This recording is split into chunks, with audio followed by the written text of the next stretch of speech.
Sådan. I was invited to a Så conference. får vi ham jo lige And med. I had a few Min very lille nice, søde, very sensible lille questions. fritedreng, And Sebastian. then Er han a ikke leading bare figure sød? in the field Det synes stood jeg, up han er. and started by mocking the data that this can't be. Don't we all know this can't be because look at the growth curve. That this wasn't credible, that it stretched their imagination, that babies could grow so much in one day. It simply Nu wasn't kan I også se possible. en lille Louis. I was not prepared for that level of Og han spiser chokolade nemlig, men det kan han ikke tåle. just not.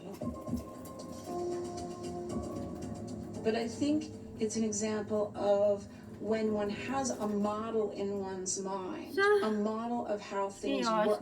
This is classic in science.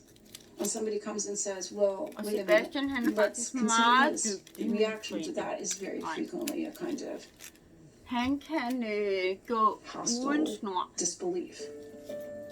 But I think it's absolutely consistent with Bare how lige så science I ved det. progresses. Så nu ved I det.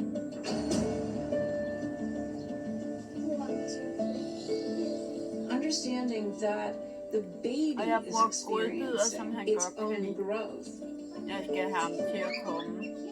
and that its body is changing and it has to adjust to its own changing body and where it is in space and what it can do is a very different way of thinking about the influences on early development. What does this mean for a baby who's learning to crawl?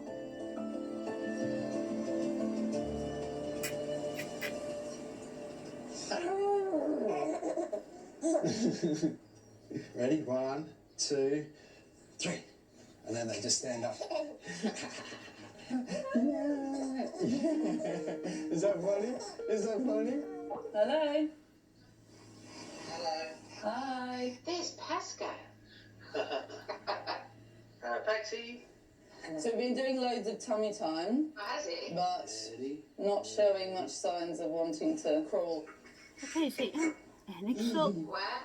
Det er min lille The toys are fritedreng, great, but he doesn't. Sebastian. He'll try and reach for things, but his feet don't move.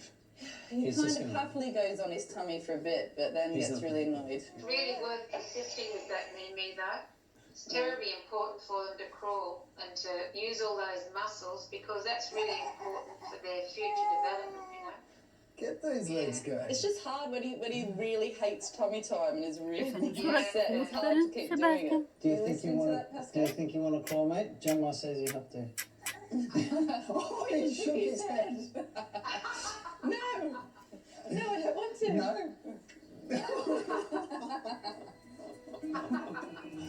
Cheeky boy. I can definitely see where she's coming from with her concerns, but there's not much you can do with a baby. You can try telling him 70 times, you need to crawl before you walk, but if that's what he wants to do.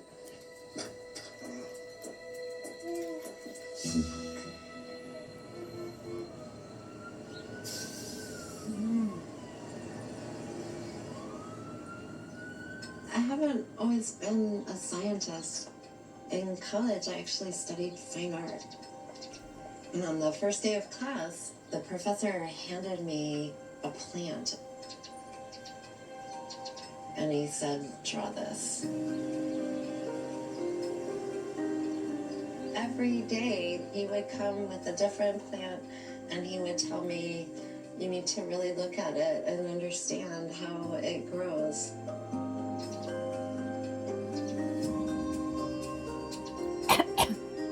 So now, all these years later, I feel like I'm essentially doing the same thing, only now I'm looking at babies and I'm looking at their movements so that I can understand how does behavior grow.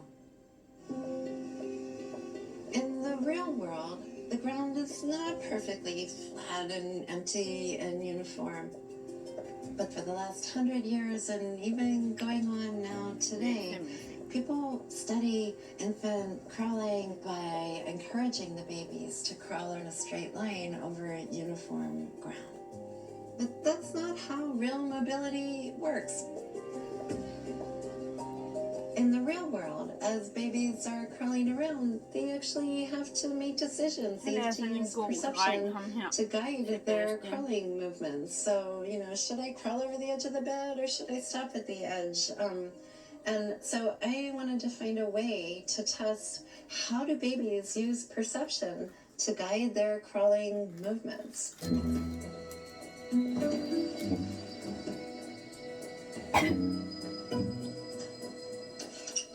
If a baby really could perceive what they can do and what they cannot do, then they should be able to do it in a totally novel situation, something that they've never encountered before.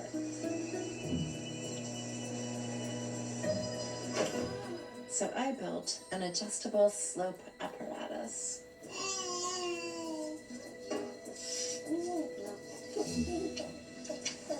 So for this study, we want to see how babies know what actions are possible and what actions are not. And so we're going to ask him to crawl over this walkway. It's going to make a noise, Grant. It can have really small slopes like this. Or steeper ones like that. Gotcha. Good. I love it. All right, kiddo, let's go. Grant is about 10 months old, and he's been crawling for a little over a month. Come get it. Come here. Grant, go get these. Yeah. Good job. Oh, you got it. We increase the degree of slant 6 degrees at a time. All right, Grant, are you ready? Basso. Come here. Sebastian. Go. We're trying to figure out how precise are the baby's decisions about what they can and cannot do.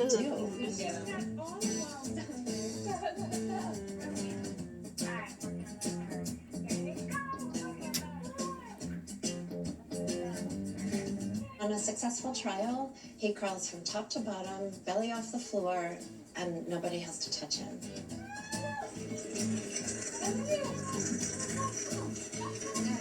On an unsuccessful trial, his arms give out, or he stumbles, or, you know, he's about to do a face plant on the surface, and the experimenter has to rescue him.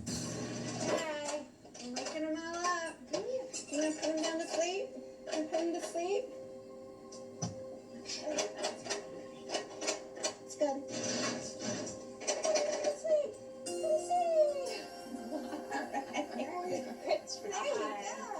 He's making judgments that are completely off from what he really can do.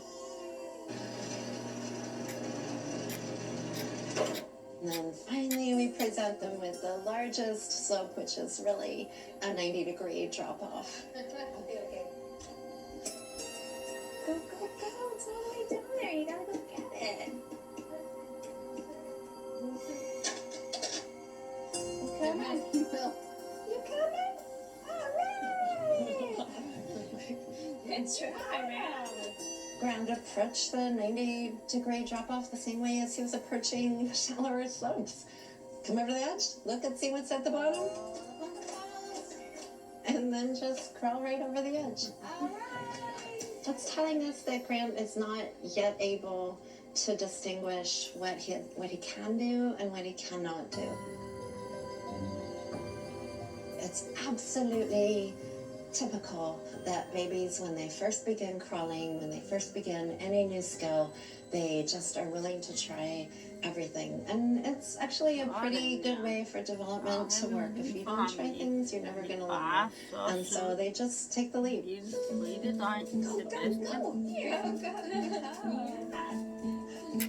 Marlo's interesting because she's quite a strong hands and knees crawler.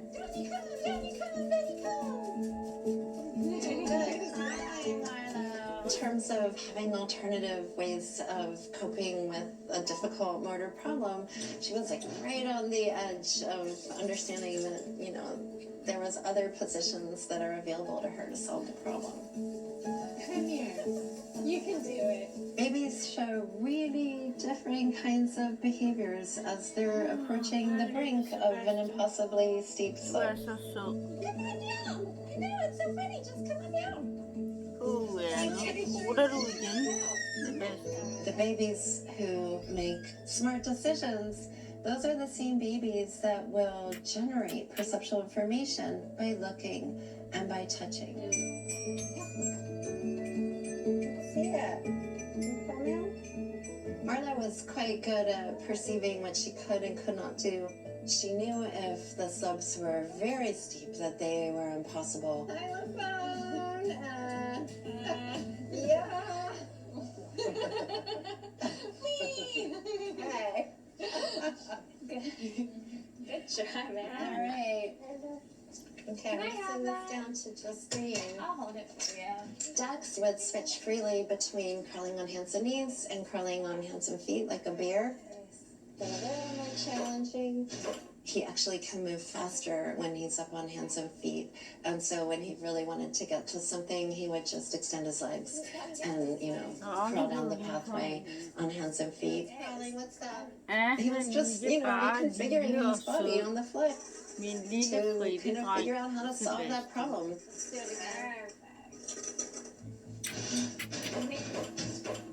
All right, you coming down? Ready?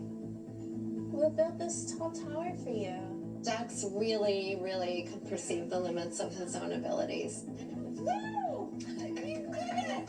So as the slope started to get too steep for him to crawl safely, that's when he was beginning to switch to find alternative strategies. Ready? I'll get some down here. Yeah, they're all waiting for you. Wow! Smart thinking. Got it. It takes about 20 weeks of crawling experience before a baby is showing adult-like accuracy when they're looking at an impossibly steep slope. What is it that babies are learning over all those weeks of crawling? Definitely not in high.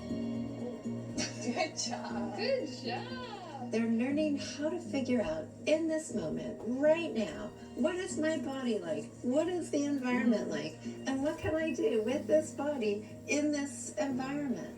And those things will change from day to day because they can wake up and find that they've grown another 2 centimeters. Their mom could dress them in a different outfit that is functionally changing their body dimensions or the way that they can move.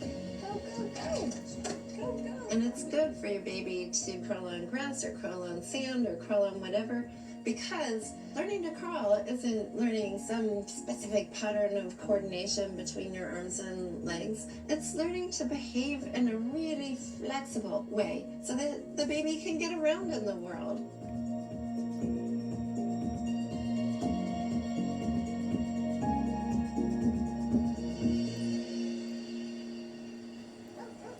Hi, baby. No, Tummy time again? Sebastian. Huh? What are you doing, tummy time? Is that a laugh or is that a cry? Mateo, is that a laugh or a cry?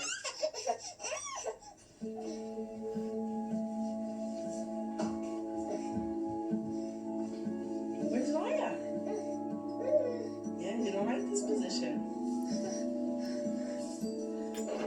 Are you gonna crawl, Mateo? No, You can crawl. Sebastian.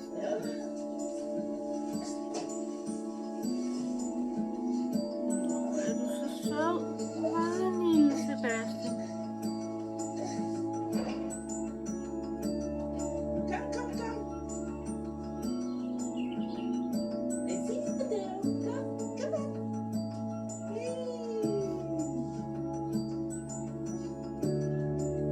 Oh, detour. A few weeks ago, he just started crawling. And then as soon as he started, he's just been going nonstop ever since. So, yeah, he goes between rooms. He climbed up the stairs the other day, which I was shocked by. Come, come, come. And so I really have to watch him now. Hey, come on. Good, good boy. Hey, good boy. Yeah, now I really need to be careful with him because, yeah, you're all over the place, Bubs.